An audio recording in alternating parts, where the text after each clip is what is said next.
Hey, what's up, everybody? I'm just coming in, wishing everybody well.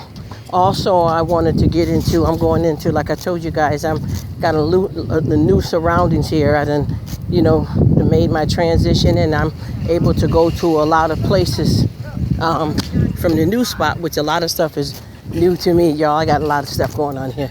Anyway, y'all, I have a lady that basically, whew, reached out to me about a situation. Okay, we're gonna start it like this. There is families, you know how when you grow up with people, with your neighbors.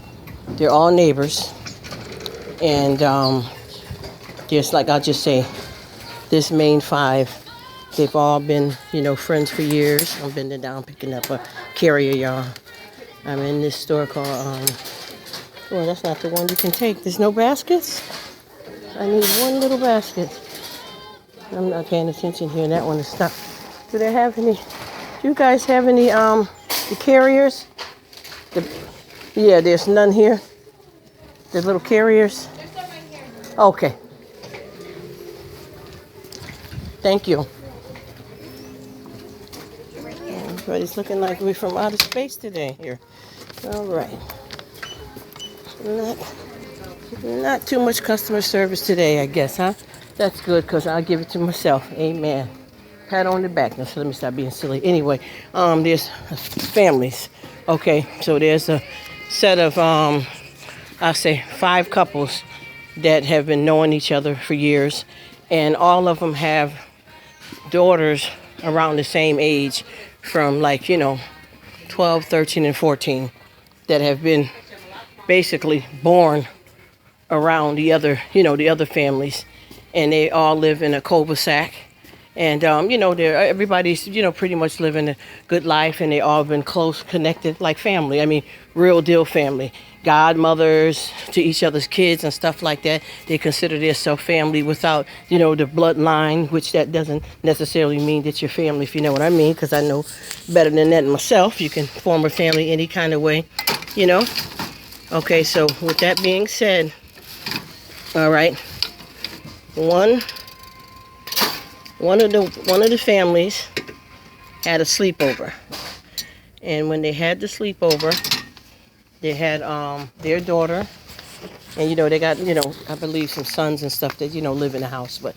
they got the one daughter, and they invited 4 of the neighbors, which is all connected kids, to spend the night, which was all for the girls' sleepover. Anyway, the wife had to work that night, so she left to go to work 11 to 7. So when she left, they were staying up late, hanging out, all the girls, popcorn, all that. The father was chaperoning it, and one of the younger boys was home, and the other son was out at somebody else's house.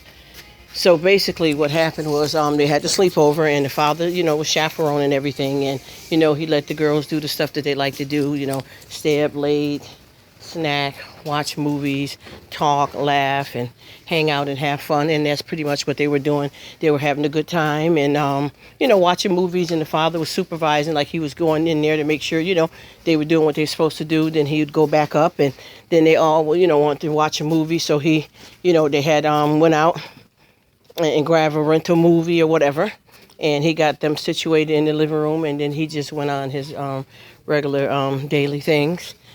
I mean, daily things, so the stuff that he normally does, and everything went pretty good. It was the next day, and his daughter, including the 4 other girls, got up, and they had all camped out in the living room on the floor and passed out and fell asleep. So basically, that went well, and then the next morning, everybody got up, big enough. I think one of the girls, the youngest ones, were like 12 years old, and we're talking about 4 to 5 girls here. And, basically live right next door to each other, if you know what I mean, right on the same street and everything.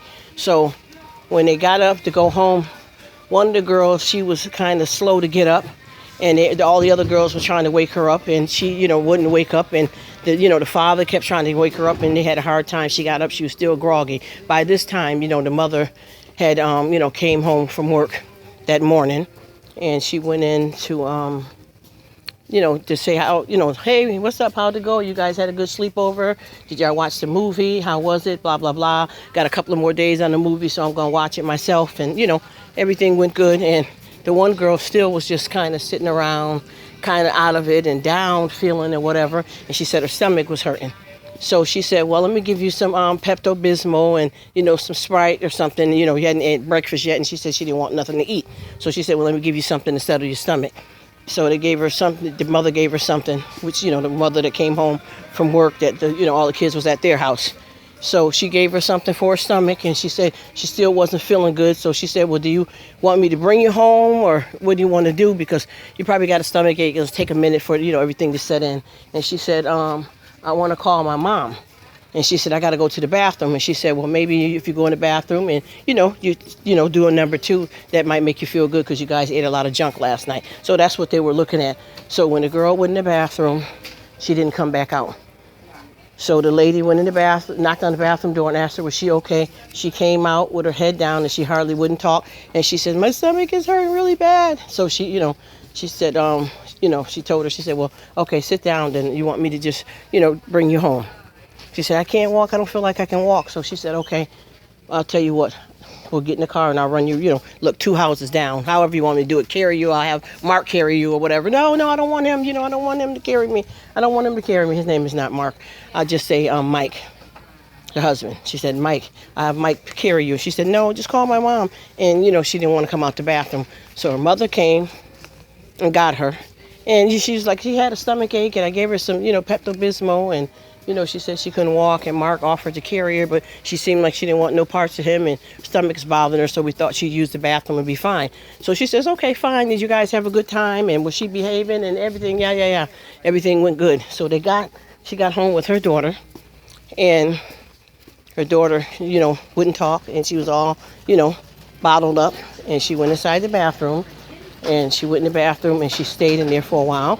And you know how when you go into the bathroom, sometimes you have your shoes in the bathroom, and you know how your pants come down to your, can come down to your ankle or down, to your knees. Her mother came in the bathroom to check on her because she was in there for a long time. And she said, she was looking at her daughter, and she said, you got something, a stain in your underwear. And she said, when the mother said when she looked closer, there was a blood stain in her underwear. So she thought the problem with her stomach and all that was tied into her starting her menstrual cycle.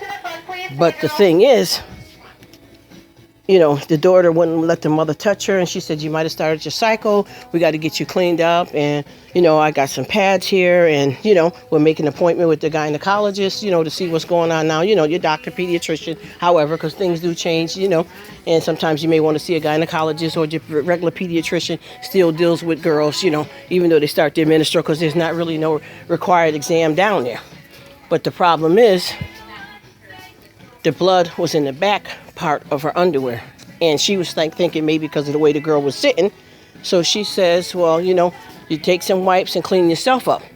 But every time she would wipe in the front, there was no type of blood at all. But there was blood anally. And that's where she started talking and saying that she was having problems back there. So they were all mixed up and confused, and she asked what was going on. What did you do? Did you eat? Did so-and-so, the Mike and them, did their older son get fresh with you? Anything happened that I should know about? And she said, no, Ma, nothing happened. We all watched the movies and everything went fine.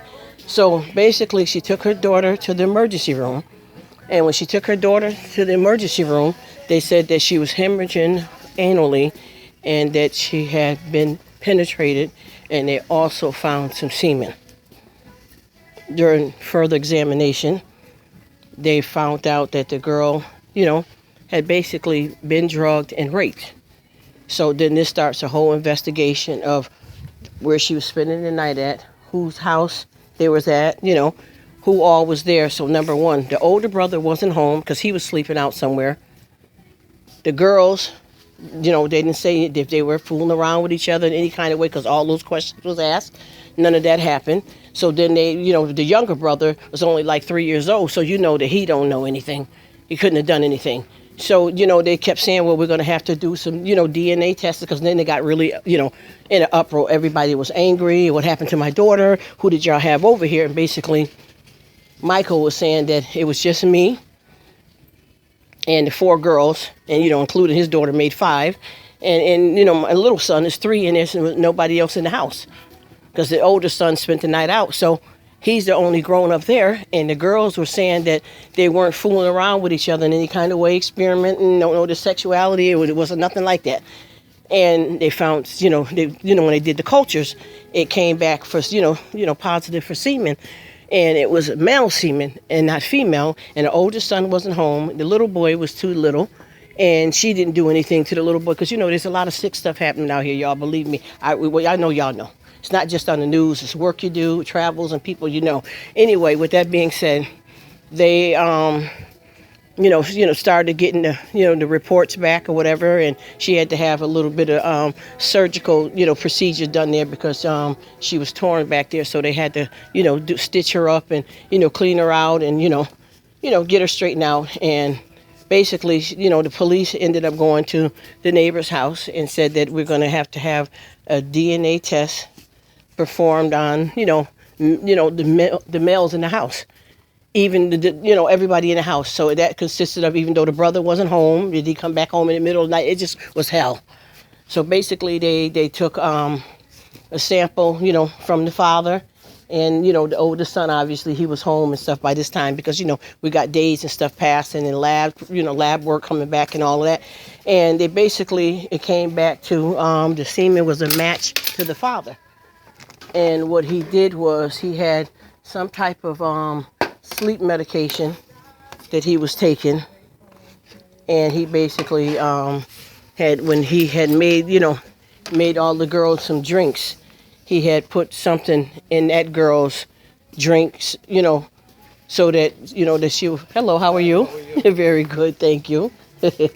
So what he had did was everybody passed out, but he had put something in her drink, and it was some type of sleep medication that he was on, something heavy duty, and she ended up, passing out where she was out of it. So you imagine a child taking a grown-up person's dose of sleep medication, and I'm assuming that he must have removed her from being on the floor with the other girls because they weren't, on any type of medication. They would just sleep, and he had sexually assaulted her, and it all finally came out.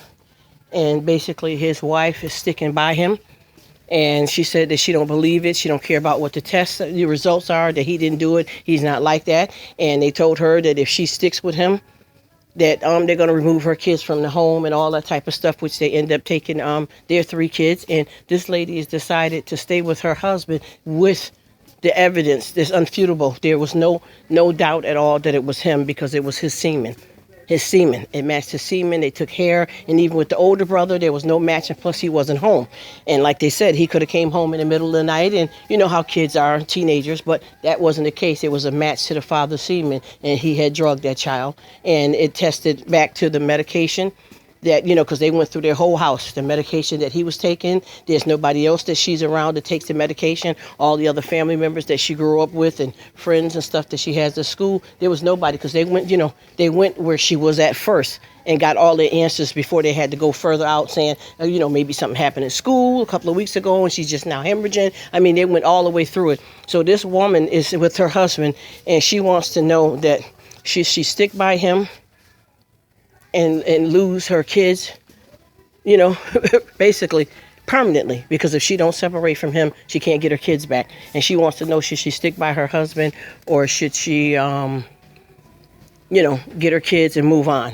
And I'm going to be honest with you, this guy is, to me, he's got a problem, and he's ill.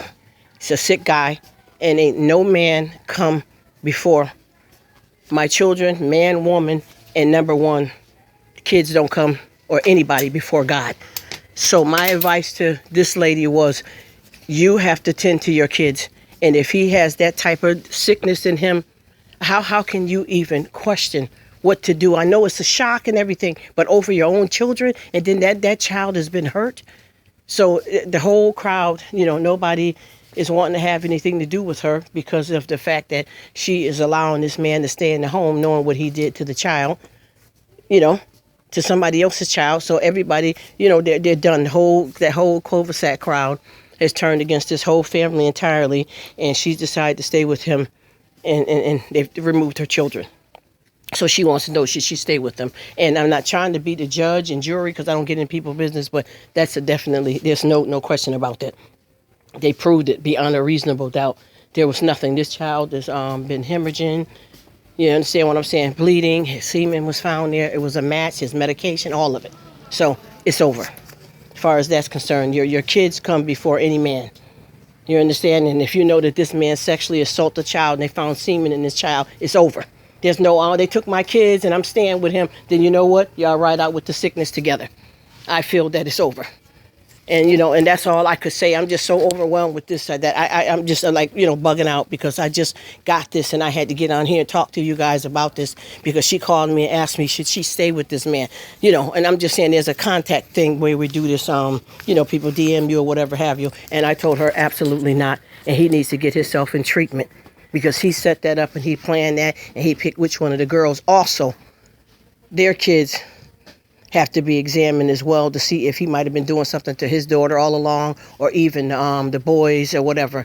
And I guess he thought if he, went to the back door that it would never be known. And see, she didn't remember because she was knocked out cold on some heavy duty sleep medication. So, no, it's a wrap. That's all I got to say, y'all. And I just feel like right now, and, I feel sorry whoever got this sickness or whatever you want to call it, but it's a wrap.